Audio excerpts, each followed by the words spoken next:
রাজধানীর প্রাণকেন্দ্র বটতলা এলাকায় গভীর রাতে ব্যাপক চাঞ্চল্য। এনজিওর নাম ব্যবহার করে এক যুবককে মারধরের অভিযোগ উঠল একদল যুবকের বিরুদ্ধে। শুধু তাই নয়, ঘটনাস্থলে পুলিশ পৌঁছালে তাদের সাথেও চরম দুর্ব্যবহার করার অভিযোগ উঠেছে। তবে শেষ রক্ষা হয়নি। ঘটনার তদন্তে নেমে আজ এক নাবালক সহ মোট 4 জনকে আটক করেছে পুলিশ। ঘটনার সূত্রপাত গতকাল রাতে। অভিযোগ, বটতলা এলাকায় এক যুবককে ঘিরে ধরে বেশ কয়েকজন ব্যক্তি। নিজেদের একটি এনজিওর সদস্য পরিচয় দিয়ে ওই যুবককে মারধর শুরু করে তারা। খবর পেয়ে ঘটনাস্থলে দ্রুত পৌঁছায় পুলিশ বাহিনী, কিন্তু উন্মত্ত যুবকদের হাত থেকে আক্রান্তকে উদ্ধার করতে গিয়ে পুলিশকে বাধার মুখে পড়তে হয়। কর্তব্যরত পুলিশ কর্মীদের সাথে অত্যন্ত কুরুচিকর ও খারাপ ব্যবহার করে অভিযুক্তরা।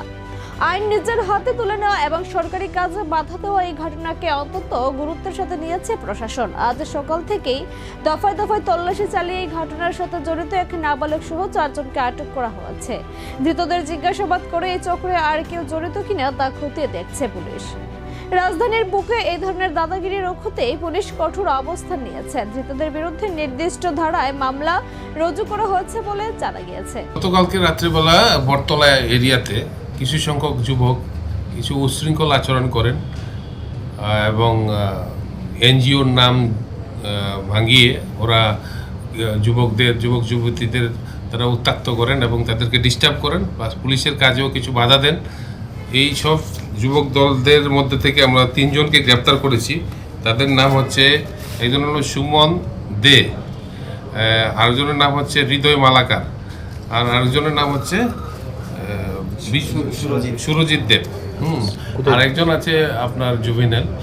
তো আপনার ওদের বিরুদ্ধে আমরা একটি মামলা নিয়ে ওদেরকে আমরা গ্রেপ্তার করেছি এবং তাদেরকে আমরা আগামীকালকে আদালতে প্রডিউস করব।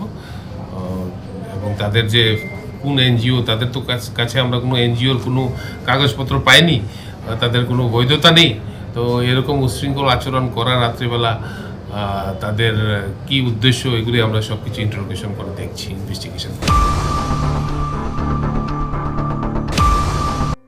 फाइमेन या गोलोनो बरनो इंटा कैपेसिटी बारे हॉस्टेल अब जों 700 जना इंटा कैपेसिटी बारे रवै बरनो फेसिलिटी रवै दंखा